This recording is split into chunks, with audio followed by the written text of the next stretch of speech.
Yuk, balik lagi di channel saya ya. Oke, biar nggak berlama-lama lagi, tanpa basa-basi lagi, langsung saja, mari kita mulai.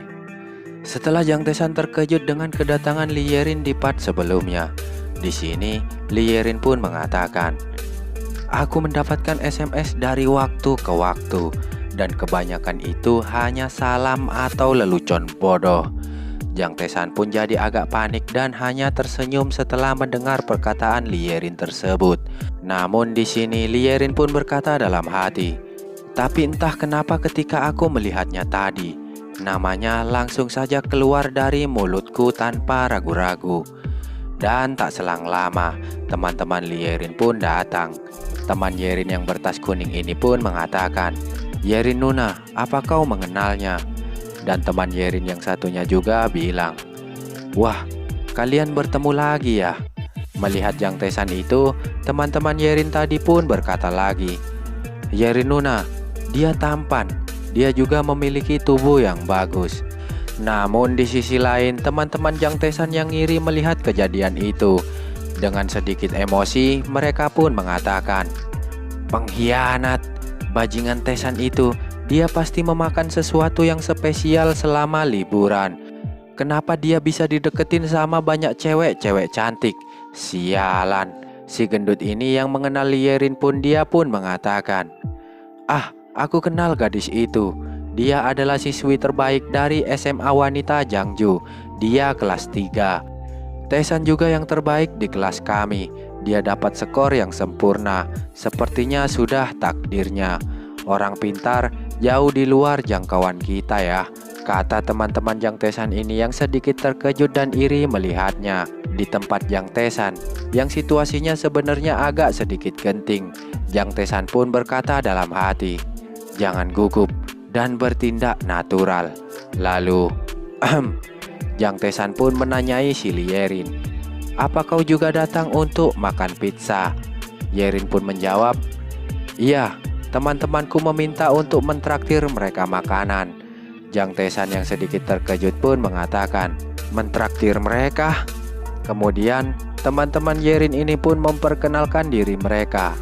"Yo, halo, aku adalah teman Yerin. Kau dapat memanggilku Yung Yung." Dan teman Yerin berambut Dilan Cemek ini pun mengatakan, "Dan aku adalah siswi tercantik di sekolahan kami. Namaku adalah Sera. Hehe," katanya. Jang Tesan pun menyapa mereka dengan menjawab, "Ah ya, halo, salam kenal juga ya, hahaha," ucap Jang Tesan ini dengan sedikit grogi. Setelah berkenalan dengan Jang Tesan, Yung Yung pun di sini mengatakan, "Skor ujian Yerin juga hebat kali ini." Jadi kami, sebelum si Yung Yung ini sempat melanjutkan perkataannya, Sera pun menyelanya. Dia pun mengatakan, "Aku tidak tahu Yerin memiliki junior yang tampan sepertimu." Yung Yung di sini pun mengatakan, "Kau hanya junior kan?" kata Yung Yung ini dengan sedikit menggoda Jang Tesan, yang sentak membuat Kim Seoryong yang tadinya hanya diam saja jadi bereaksi. Jang Tesan pun hanya tersenyum sedikit panik mendengarnya.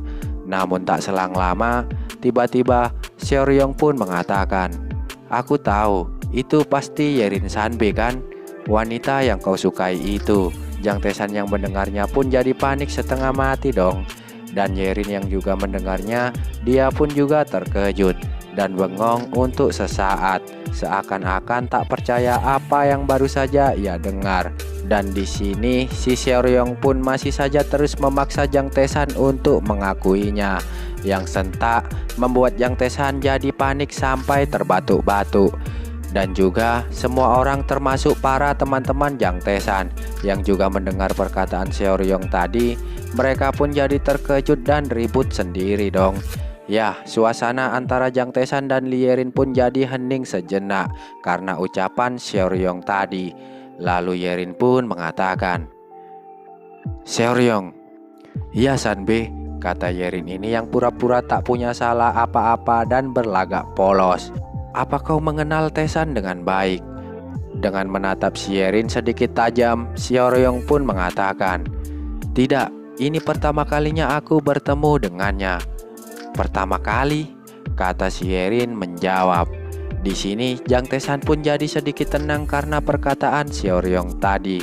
Namun tak selang lama, Seoryong pun berkata lagi, "Ya, memang pertama kalinya aku bertemu, tapi aku mendekatinya karena dia tipeku." Jadi panik lagi dong Jang Tae-san mendengarnya. Seoryong di sini pun mengatakan, "Dia ganteng dan pintar, siapa yang tak menyukainya?" Dengan paniknya, Jang Tae-san pun berkata dalam hati, "Kenapa dia bertindak seperti ini?" Teman-teman Jang Tae-san di sini jadi sangat iri dong melihat Jang Tae-san itu sedang diperebutkan oleh dua wanita cantik. Sampai-sampai mereka ini menangis kesal. Mereka ini pun mengatakan, "Bajingan kampret, sialan, bikin iri aja," kata teman-teman Jang Tae-san ini sembari menangis kesal. Yah, Yerin dan Seoryong pun jadi bertatap-tatapan, seakan menandakan ada deklarasi peperangan batin tentang percintaan. Dan suasana jadi hening sejenak di antara mereka berdua ini. Namun tak selang lama, Yerin pun sembari tersenyum ia pun mengatakan, "Aku pikir juga begitu," kata Yerin ini yang mengiyakan perkataan Seoryong tadi tentang Jang Tae-san. Terkejut dong di sini Jang Tae-san mendengarnya, sampai-sampai mulutnya ini pun terbuka lebar tanpa sadar, seakan-akan tak percaya dengan apa yang Yerin katakan barusan. Begitupun juga dengan Seoryong yang juga sedikit terkejut mendengarnya, melihat pertarungan dua wanita cantik ini yang merebutkan Jang Tae-san. Teman-teman Jang Tae-san yang iri melihatnya pun mengatakan, "Sial, bukan cuma satu tapi dua. Dasar bajingan Tae-san sialan itu, bikin ngiri aja." Lalu tak selang lama, sembari berpindah ke samping Jang Tae-san, Yerin pun mengatakan ke Seoryong, "Kenapa? Tidak boleh ya?" Melihat tingkah Yerin itu yang mendekati Jang Tae-san sembari berkata seperti tadi. Di sini Seoryong pun dengan sedikit berkeringat, seakan sudah kalah setat. Dia pun mengatakan, "Sanbe, kau sangat luar biasa." Kemudian sembari berjalan ke arah Yerin, dan saat melewati si Yerin, Seoryong pun mengatakan, "Tapi Sanbe, kau akan bermain dengan adil kan?"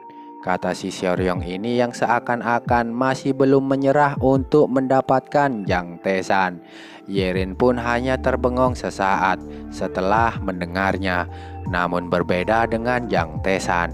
Dengan panik dan berkeringat dingin, Jang Tae-san pun mengatakan, "Hari ini sebenarnya hari apa ya?" Dan tak selang lama, Seoryong yang hendak pergi ini pun tiba-tiba mengingat sesuatu. Ia pun mengatakan, "Tunggu."